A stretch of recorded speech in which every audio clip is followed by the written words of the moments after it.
The beautiful thing about nervous system work is that your brain is neuroplastic.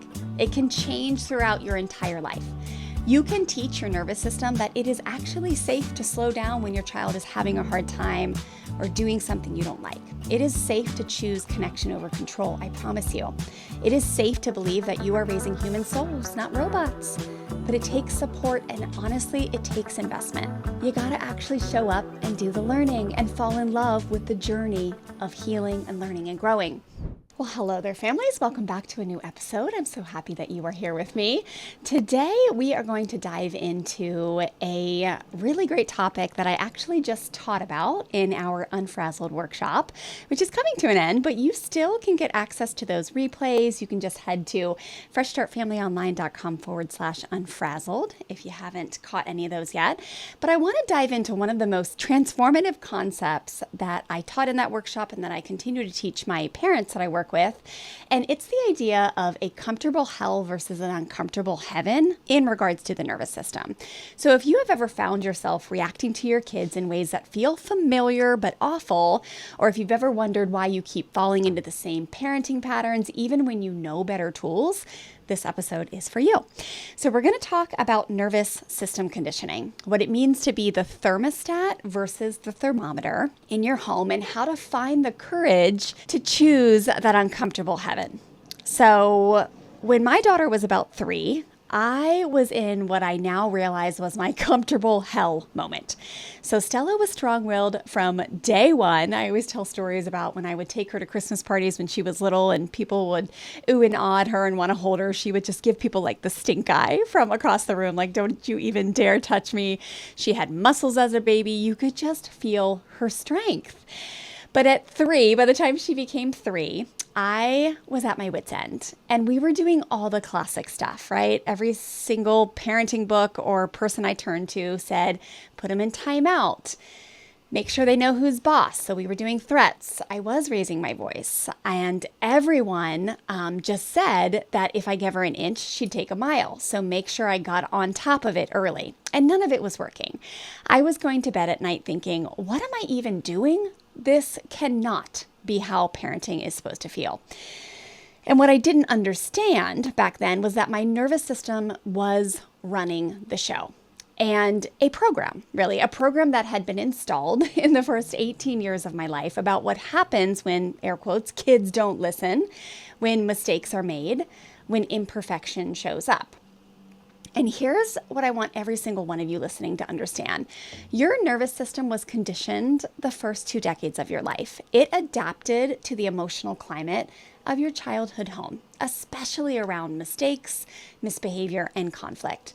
And so whatever felt normal in those early years becomes what our nervous systems recognize as safe. So if you were raised in an autocratic or authoritarian home, like most of us were, where mistakes were met with fear, force, punishment, or shaming, your body learned very early that imperfection equals danger. So fast forward to today, and when your child spills milk or talks back, your nervous system literally thinks you're under attack. It is designed to keep you safe, and it's doing that, but it's responding to what I would call a perceived threat versus an actual threat. It can't tell the difference between a bear chasing you and your toddler having a meltdown in Target, or not a teen giving an attitude, or a child not being able to sit still at a dinner table. And so this is why we end up reacting instead of responding, and why we move so fast to action, often ones that we later regret when we're triggered. Your body is just trying to keep you safe based on very old programming. So this brings us to an important element of what's happening that I've learned from working with some very wise mentors and nervous system experts like Kate Northrum, Sarah Tacey, trauma expert Gabor Mate. But the truth is, our nervous system will always choose a comfortable hell over an uncomfortable heaven. And so let me explain a little bit about what that means. Back when my daughter was little, my comfortable hell looked like this. When Stella wouldn't listen, I'd puff up, I'd raise my voice, I'd threaten consequences.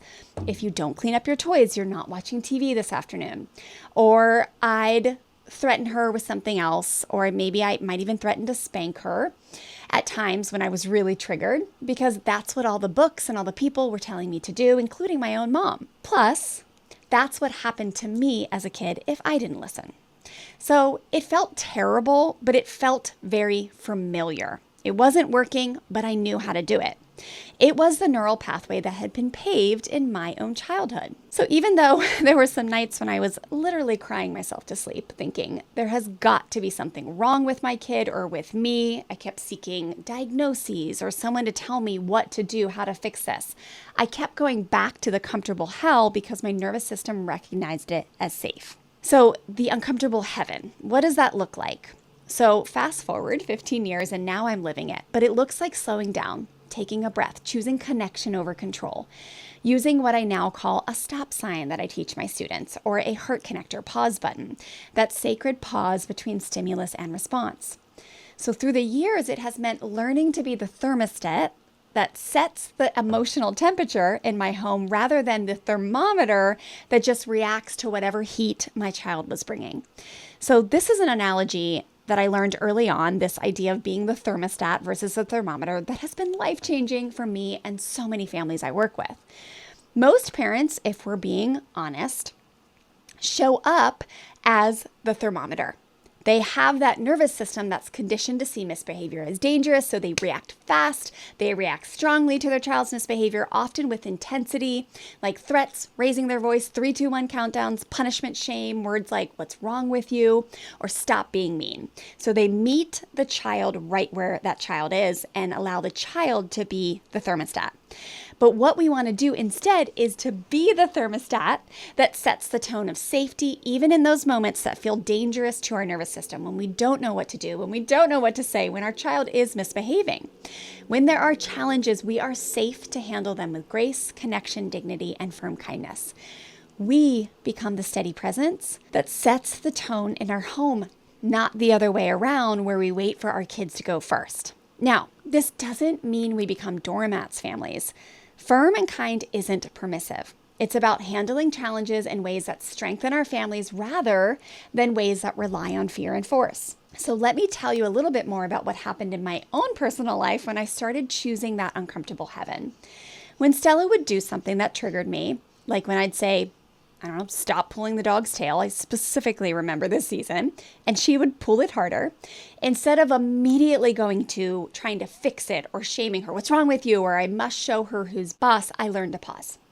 I'd take what I call a magic breath. It's actually called a physiological sigh. I still have trouble saying it, but it's a certain type of breath that we teach inside of our Fresh Start Experience program. But magic breath is a lot easier to say, so we'll say that. But I'd slow down, signal safety to my body, reminding myself this isn't a 4-alarm fire. And then I'd also remind myself, my daughter isn't the devil. She's not trying to ruin my day. She's not a spoiled brat. She's just a kid learning how to navigate the world. And I am an empowered parent who's at choice. Then I would shift into teaching mode rather than punishment mode. I'd kneel down, make eye contact, and say something like, "I see you are excited right now." And learning. You're learning life skills, kid. And it's okay to pet the dog. It's not okay to hit, pinch, or pull the dog's tail. So let's figure out a different way to connect with Tank, our black lab's name. I miss Tank.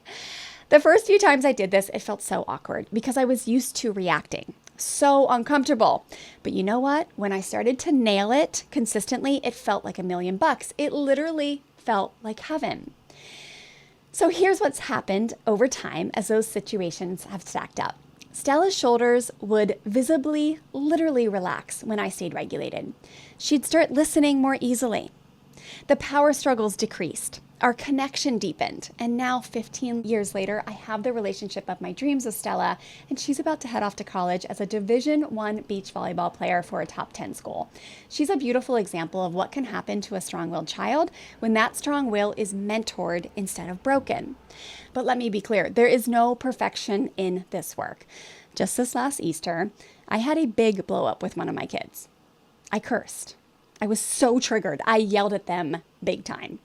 But because of the nervous system work that I teach, that I also get to practice, I knew exactly how to repair and how to learn from it to do it differently next time. That night, I sat down with my child. I said things like, "You didn't deserve that. Here's what was happening in my nervous system. I was feeling scared of judgment from other people, scared that you weren't learning important life skills of teamwork." I think I freaked out about them not wanting to do the dishes or something and giving me an attitude. And then I said to them, "But I have tools to handle that with grace and dignity, and I should have used them. I'm a work in progress. I'm learning to honor my nervous system when it feels like a bear is chasing me and choose a different path than the way I was raised. Thank you for your grace with me." The difference now is those volcanic moments are very few and far between. Whereas with my kids, when they were little, they were pretty consistent. And the blow-ups were big before I fully committed to learning firm and kind, connection-based parenting strategies. So let's talk about practical steps. How do you start just choosing this uncomfortable heaven? I know it's easier said than done, right? First, you have to recognize when you're in a pattern of comfortable hell.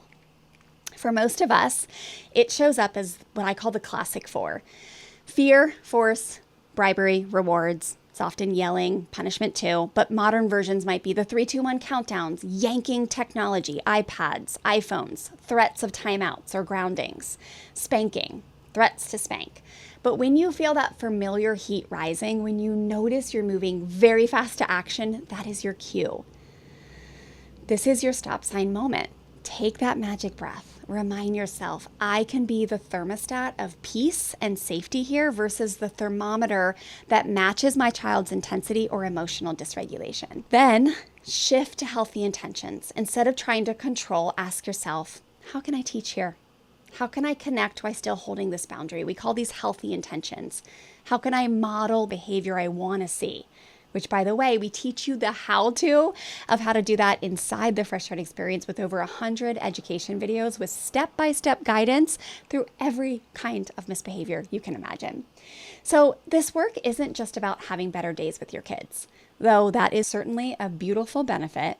This is about becoming a generational cycle breaker. This is about healing not just your own nervous system, but creating a different emotional legacy for your kids. Remember, parents, 99% of what kids learn is caught, not taught.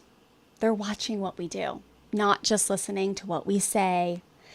So when we learn to choose that uncomfortable heaven, when we model how to handle big emotions and challenging moments with grace, we're literally rewiring their developing nervous systems before it's too late and it's like literally deeply ingrained into their nervous systems. They're young, they have plastic brains. This is now the time to change the model and do it a new way. So when we do this, we are teaching them that mistakes don't equal danger, that conflict can be resolved with connection and firm kindness, that they are worthy of unconditional love even when they are struggling.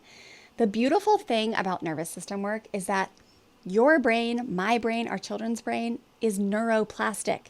It can change throughout your entire life. You can teach your nervous system that it is actually safe to slow down when your child is having a hard time or doing something you don't like. It is safe to choose connection over control, I promise you. It is safe to believe that you are raising human souls, not robots. But it takes support, and honestly, it takes investment. You gotta actually show up and do the learning and fall in love with the journey of healing and learning and growing.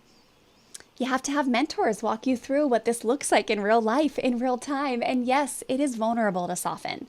Yes, new feels dangerous to a conditioned nervous system. So you might have thoughts like, what if this doesn't work? Or what if this makes my child think they can act however they want? I want you to know that's normal. That's your nervous system trying to keep you in the familiar.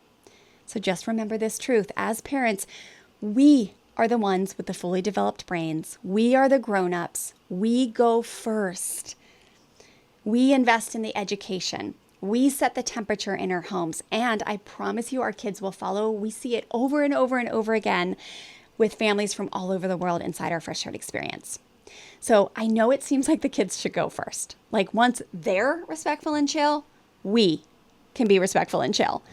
But that's really just not how it works. Modeling is such a big deal because they're learning from watching us navigate our own emotions and challenges, or when things don't go our way. So before I close today with this conversation, I want to address something else that might be coming up for you right now as you're thinking about fully diving in.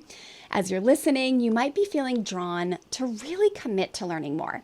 Maybe to make sure you finish watching those free Unfrazzled workshop replays, or to join in on the Fresh Start experience where we dive deeper into this work with education and coaching. And while I know that often comes with a deep sense of excitement, you're just those seasons when you're so excited to learn, you might also be feeling resistance. Again, that's completely normal and expected. Here's what's wild to me. We live in a society that does not prioritize parenting education as valuable or necessary. And think about it. Business leaders have mentors and coaches. Athletes have mentors and coaches. But somehow parents are made to feel like asking for help or needing a coach makes you weak. It really could not be farther from the truth. Parenting is literally one of the most important jobs on the planet, yet we're expected to just figure it out through trial and error, often repeating the same patterns we experienced as kids. So if your body is sending signals of resistance right now as you think about fully diving into learning a new way, just remember, your nervous system is just trying to keep you safe. It's seeking comfort in what it knows, and it wants to keep you where you are, unsupported, alone, unknowing, stressed, and frazzled. That's your comfortable hell trying to keep you stuck. But you're on the brink of something different.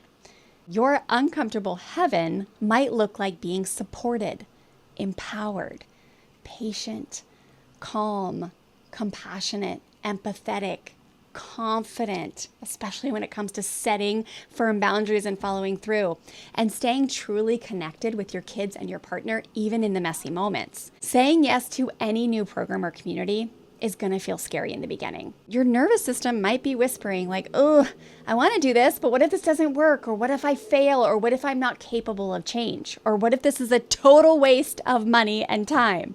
But remember, new equals danger to a conditioned nervous system, even when that new thing is exactly what your heart longs for. So here is my invitation to you today, community. Notice where you might be choosing your comfortable hell. Notice those moments when you're reacting from that old programming instead of responding from your wise, regulated, intuitive self.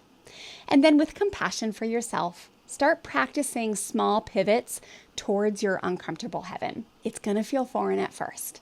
But remember, you have everything within you to create the peaceful, connected home and legacy your heart longs for as a parent. So if you are ready to go deeper, trust that pool.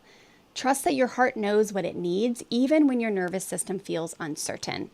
The path from comfortable hell to uncomfortable heaven isn't always easy, but I promise you it's worth it. And I've watched thousands of parents do it as they travel through learning, implementing, and making powerful, positive parenting their day-to-day life. Because on the other side of that courage to change is a family dynamic that feels like freedom and heaven for you and your children. So thank you for being here today and for doing this sacred work of breaking cycles and creating new patterns of unconditional love and safety in your home.